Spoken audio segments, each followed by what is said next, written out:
guys, so nandito na ako sa gate. Grabe kung saan ko hinanap tong gate na to. Kasi naman, napakatagal nilang i-post sa monitor kung anong specific gate ba talaga. Pero ayun, totoo lang, hindi pa masyado nagsisink in sa akin na nandito talaga ako sa Germany. Pero ngayon na nakakapag-travel ako. So, pangalawang country ko na to. Pangatlo, Germany, Switzerland, tapos Dubai. So, pangatlong country ko na to, and ngayon ko nare-realize na ang ganda ng mundo. Napakalawak ng mundo. So, see you later!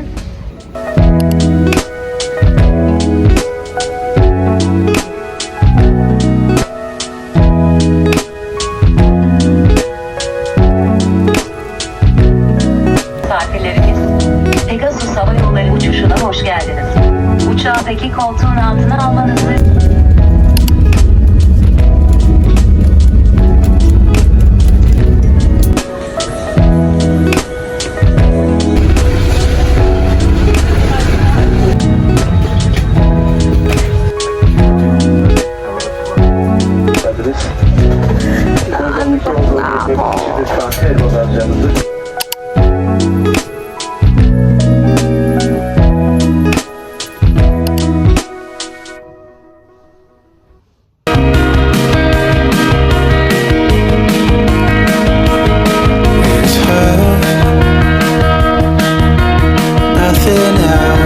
makes me feel high.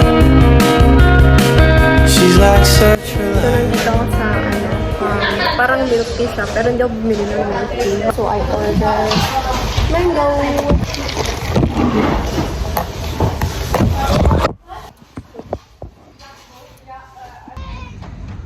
Ganda ng weather.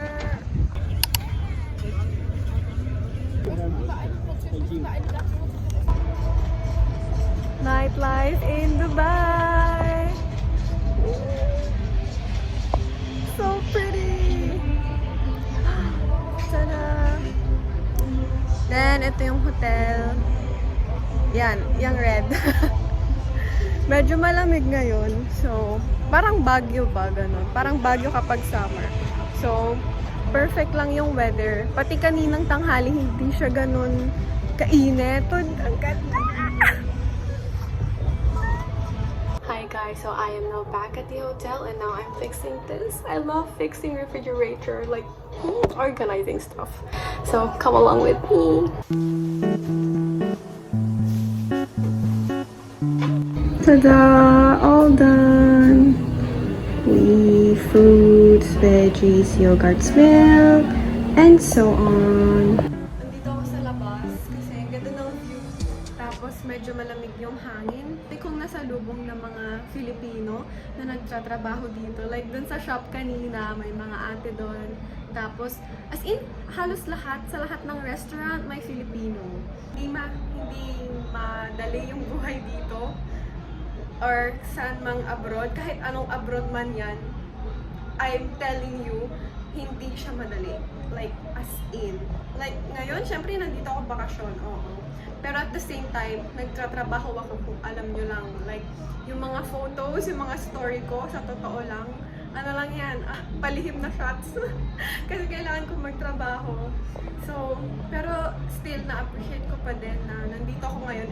Hindi ako makapaniwala na at this age, 21, makakapag-travel ako sa Middle East. Like, hindi ko pinangarap mag-travel sa Middle East. Pero now that I'm here, na-appreciate ko na ang ganda. Tapos akala ko sobrang init ng Dubai, pero hindi. Siyempre siguro since February pa lang ngayon, so parang winter season pa rin, going to spring, or so malamig-lamig yung simoy ng hangin. Hey guys! So, kakauwi lang namin galing Dubai Mall. So ngayon, magluluto ako ng dinner. So di ako nakapag-video kanina kasi working ako, busy, walang time mag-phone. So ngayon, sobrang pagod ako, wala pa akong kinain. And ang saya doon kasi ang daming mga Pilipino, di ba? Mga kabayan! So, dinner is served. I have egg, salat, and yogurt with fruits. Guten Appetit! I'm so hungry. Nakakapagod today sobra. So guys, story time tayo. Pagdating ko ng flight, nakakaloka. Kasi pagdating ko ng Dubai Airport, Hindi ganyan na. Lalabas na kami, pero kailangan dumaan sa security check. So ngayon, nilagay ko yung passport ko. Or check ko niya. At siguro mga 8 to 10 minutes ako nag-antay doon. Tapos, tinitignan lang yung passport ko. Tapos, check na lang sa computer. Tapos, biglang sabi sa akin, go to office 1. Ako naman, ano naman yung problema? Legit naman yung visa ko. At yung passport ko, hello. Tapos, pumunta ako sa office 1. Di, nandun ako sa counter. What's the problem? Sabi nung tao doon. Sabi ko, I actually don't know because the man there told me to come here and blah, blah, blah, blah. And then, parang syempre, alam mo, chill lang, confident, ganyan. Tapos, chinek niya yung passport ko. Tapos sabi niya, nagbisaya siya. Hindi ko alam kung anong word yun, hindi ko matandaan. Basta siguro mga 5 words na Bisaya. See, you don't understand, you're not Filipino. Sabi ko, anong ganun na? Ako kabado ako, mangingiyak na ako, nanginginig na ako, chinachat ko sila mama. Hala, ganito lang yan, mga ano kayo problema, lalala. Hindi pumasok siya din sa loob, din sa office. Tapos pagkabalik niya, biglang nagbago yung mood niya. Tapos bigla sabi niya, my wife is a Filipina. Ako naman, oh really? Tapos nagtagalog siya. Sabi niya, ikaw talaga ate, sabi ko, ako naman, syempre, sasabayan ko, sabi ko din, sir naman pinahirapan na pa ako, pinakaba mo pa ako. Sabi ko gano'n, tapos tumawa siya. And then ayun na, nakakainis tinataka na yung passport ko. Grabe talaga nakakainis yun. Siguro parang magawa sa buhay yun. Partida kasi ako lang yung tao dun eh. Nakaupo lang sila dun. Ayun, pinagtripan pa naman ako. Tapos ito naman, di airport to, to JBR, dito sa apartment. Yung sa lobby, yung tao sa lobby. Hindi ganyan, have a reservation here, blah, blah, blah. Tapos, hindi, ihatid ako sa airport, no? Ay, sa airport tuloy, sa elevator. Pag naman ako guys, sorry. Nung ihatid ako sa elevator, sabi ba naman sa akin, can I have your number? Natatawa na ako. Tapos sinanong niya, were you here? Did you live here in Dubai? Sabi ko, no, I live in Germany, but I'm from the Philippines. Tapos sabi niyo, alam mo yung dismayading mukha niya, oh, I see. But still, can I have your number? Sabi ko, naman gano'n. Sabi ko, oh, hindi ko memorize yung number ko. Sabi ko, which is hindi ko talaga memorize yung German number ko. Kasi, ewan ko, hindi ko lang memorize. Pero, ayun, sabi ko, hindi ko memorize yung number ko. Tapos, hindi ko na siya pinag-send. Buti nag-close yung pintuan ng elevator. Hello.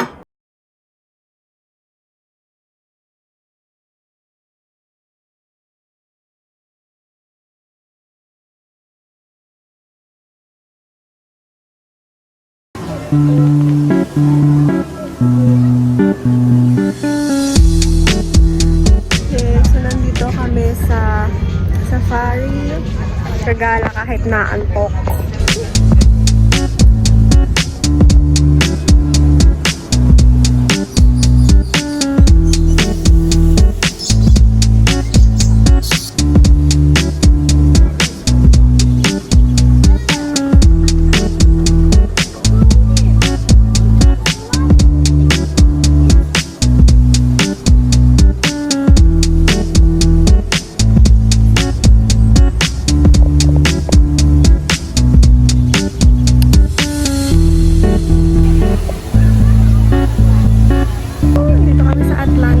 Napaka-init. Hindi ko in-expect na mag-beach kami today.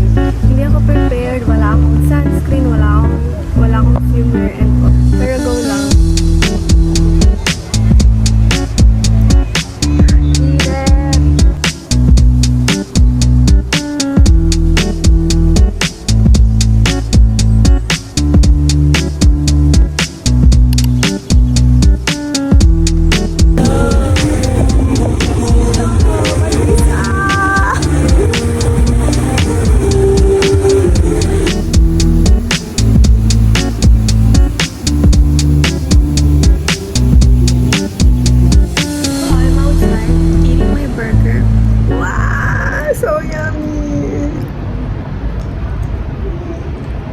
Ito na naman yung damit ko.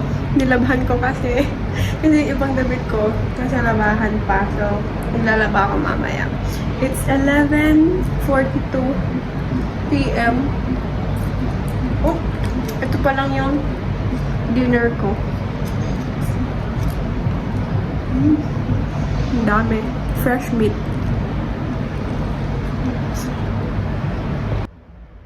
During this trip, I realized that finding joy in something you don't particularly like is quite difficult. You will, however, feel better if you keep moving forward, because God will help us press forward through hardships.